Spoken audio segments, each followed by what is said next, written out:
নমস্কার সকলকে। আজ নিয়ে এলাম নতুন আরও একটি রেসিপি নিয়ে। আজ বানাবো সুজির পুলি পিঠে। চালের গুঁড়ি দিয়ে এই পিঠে বানালে অনেক সময় শক্ত হয়ে যায়। পিঠে আমরা সবাই খেতে ভালোবাসি, তবে যাদের কাছে কঠিন মনে হয় তাদের জন্য এটা একদম সহজ পদ্ধতি। ফ্রিজে 10 দিন রেখে দিলেও নরম তুলতুলে থাকবে এই পিঠে। এটা বানানোর জন্য প্রয়োজন নারকেল কোড়া, এলাচ, দুধ, সুজি আর নলেন গুড়। গুড়ের পরিবর্তে চিনিও ব্যবহার করা যায়। প্রথমেই করে নেব নারকেলের পুর। তার জন্য গরম প্যানে দিয়ে দেব নারকেল। কিছুক্ষণ রেখে তার মধ্যে দিয়ে দেব এলাচ। যাদের কাছে এই নারকেলের পাকটাও কঠিন মনে হয় তারা সেখানে কাঁচাগোল্লা বা মাখা সন্দেশ ব্যবহার করতে পারেন। নারকেলটা একটু নরম হয়ে এলেই তার মধ্যে দিয়ে দেব পর্যাপ্ত পরিমাণের গুড়। আমরা যেমন নারকেলের নাড়ু পাক দিই সেরকমই হবে, তবে অত শক্ত পাক হবে না, এখানে একটু নরম হবে।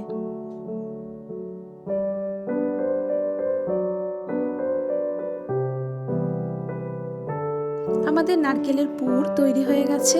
এবার এটাকে নামিয়ে নেব ঠান্ডা করার জন্য। এবার অন্য একটি পাত্রের মধ্যে দিয়ে দেব বেশ খানিকটা জল। তার মধ্যে দিয়ে দেব সামান্য নুন আর দিয়ে দেব সুজি। জল উষ্ণ গরম থাকাকালীন আমি এই সুজিটা দিয়ে দিয়েছি। ফুটন্ত গরম জলে সুজি দিয়ে দিলে হঠাৎ ডেলা পাকিয়ে যায়, তাই আমি ঠান্ডা জলের মধ্যেই সুজিটা দিয়েছি। সুজিটাকে খুব ভালোভাবে টানিয়ে ঠিক আটা মাখার মতন শুকনো করে নিতে হবে।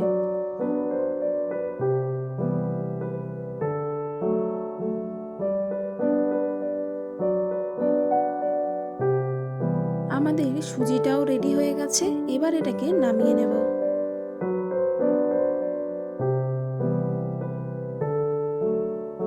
এবার সুজি থেকে ছোট ছোট ডো কেটে নিয়ে সেগুলোকে গোল করে একটু চ্যাপ্টা করে নিতে হবে। তারপর পর্যাপ্ত পরিমাণের নারকেলের পুর ভিতরে দিয়েই মুখটাকে বন্ধ করে দিলেই তৈরি হয়ে যাবে পুলি, ঠিক যেমন ভিডিওটিতে দেখছেন। আপনারা চাইলে পুরো গোল আকৃতিরও করতে পারেন, সেখানে দেখতে অনেকটা রসগোল্লার মতন লাগবে।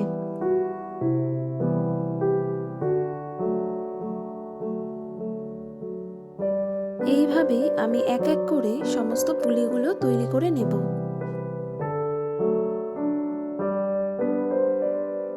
সত্যি বলছি, এই সুজির দুধ পুলি একবার খেলে চালের গুঁড়ার দুধ পুলি আর খেতে মন চাইবে না।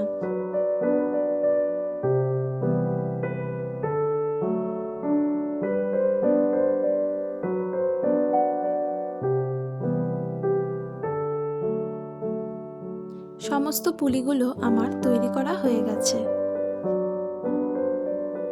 এবার এগুলোকে দুধে ফোটাতে হবে। তার জন্য একটা প্যানের মধ্যে নিয়ে নেব পর্যাপ্ত পরিমাণের দুধ। দুধ উষ্ণ থাকাকালীন তার মধ্যে দিয়ে দেব 4 থেকে 5টা এলাচ। দুধটাকে খুব ভালোভাবে ফুটিয়ে একটু ঘন করে নিতে হবে। একটু ঘন হয়ে এলেই তার মধ্যে দিয়ে দেব পর্যাপ্ত পরিমাণে চিনি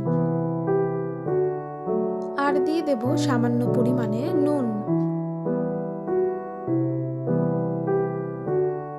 এবার সমস্ত পুলিগুলো দুধের মধ্যে দিয়ে অন্তত 10 থেকে 15 মিনিট ভালো করে ফুটিয়ে নেব।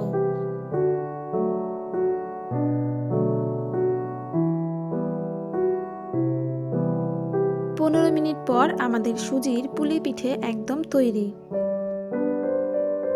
তাহলে দেখলেন তো কতটা সহজ এই সুজির পুলি পিঠে। তাহলে আর দেরি কেন, ঝটপট বানিয়ে ফেলুন আজই। আমি এখানে উপর থেকে একটু নলেন গুড় ছড়িয়ে দিলাম, এটা সম্পূর্ণই অপশনাল। সম্পূর্ণ ভিডিওটি দেখার জন্য অসংখ্য ধন্যবাদ সকলকে। ভিডিওটি যদি ভালো লাগে তবে একটি লাইক, কমেন্ট, শেয়ার ও সাবস্ক্রাইব করে পাশে থাকবেন। উৎসাহ পাবো এগিয়ে চলার। সকলে সুস্থ থাকবেন, ভালো থাকবেন। নমস্কার।